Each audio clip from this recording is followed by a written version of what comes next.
Col de la Loze 2025 Tour de France Stage 18, and victory going to Ben O'Connor, the Australian from Perth, pulling off an important victory for Team Jayco Alula. Winning up here at the top of 2,300 meters where sun was out for the early part of the day, rain came, a little bit of hell, and a little bit of that alpine weather. And what a day of racing, because it was Ben O'Connor making the move when Primož Roglič attacked 126 kilometers out, ahead of the Glandon, ahead of the Madeleine, and ahead of this climb, the finishing climb up to Col de la Loze, and those wicked gradients to reach the top, the finish line up here in the high altitude of the Alps, the highest finish, the highest pass of the 2025 edition of the Tour de France. Ben O'Connor pulling off the victory, doing so while he held off Tadej Pogacar in yellow, who finished second overall on the stage. And a bit of a surprise, maybe we could even say shocker on the day, because we thought Tadej wanted this victory for himself. He didn't get the Mont Ventoux stage, and he was desperate for this one to make up for the I'm Gone, I'm Dead a couple of years ago. Although it wasn't up here to this point, it was just nearby down below in Courchevel. Today, Tadej, however, was played out by the team tactics, and at one point when we thought on the final climb Narvaez and Adam Yates were going to light things up, it never quite came. Tadej in those final kicks did pick up Rubio, the last remaining escapee, but O'Connor was just too far off, and he couldn't stop O'Connor from pulling off victory. An important one, following up his 2021 victory, winning up here again in the Tour de France.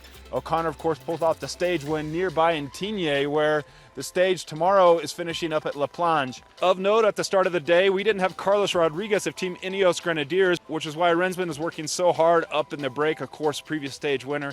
Carlos Rodriguez involved in that crash at 1 kilometer out yesterday that also saw Biniam Girmay go down. Biniam Girmay able to continue on and race during a bad day out for Spain, because during the stage we also saw Enric Mas, bad day out for Spain because they lost their rider in Enric Mas.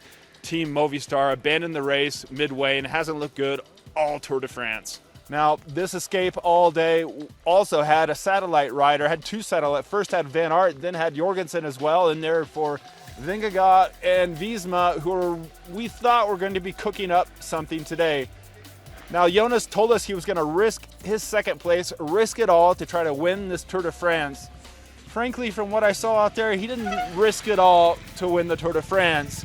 He did risk it, but it wasn't risking second place overall, and fair enough, he had enough of a buffer on Lipowitz, setting third overall in that white jersey, the German of Team Red Bull Bora Hansgrohe, where second place never really looked at risk. He set things up, did those attacks on the Madeleine, but every time Pogacar responded, as he's done so far in this 2025 edition of the Tour de France.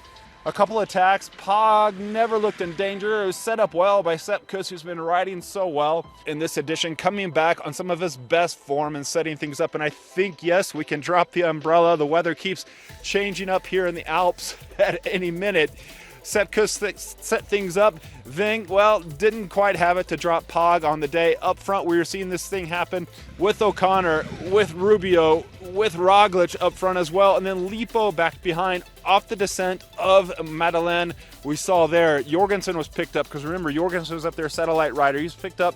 Then on that descent of the Madeleine, him and Ving and Simon Yates up there going bananas on the descent. You could tell Pog was in a bit of a difficulty there, but everything came back together. Then Jorg was able to ride free. Jorgensen was able to ride free again up on the climb, and he was with O'Connor. He was with Rubio, but at some point we could see he didn't quite have it on the day. We could see him on the radio talking back to the team, perhaps being sent back to work as a satellite rider, or perhaps just realizing, well, it wasn't worth working up anymore up there. He worked a bit back behind for Ving, and then that was that. And he was drifting off the back, and the powerhouse was going to Yates, Simon, and to Kuss on the day to deliver Vingegaard up here on the line.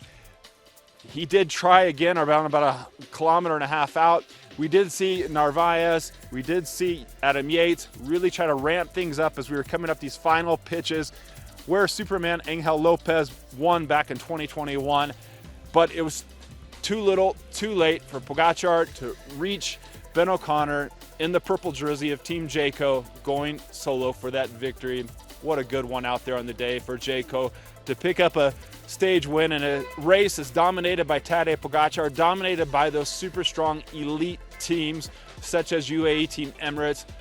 Up here at the top of the Col de la Loze, rain, hell, cold weather. It's around about 5 degrees Celsius, but it doesn't stop an Australian from picking up an important stage victory, stage 18 of the 2025 Tour de France, where we saw Tadej Pogacar a little bit in question, because why wouldn't he want to pick up this stage, or why didn't it work out? That's going to be left for us to discuss down in the comments. Drop your thoughts down below. Stage 18 of the 2025 Tour de France Col de la Loze, Ben O'Connor.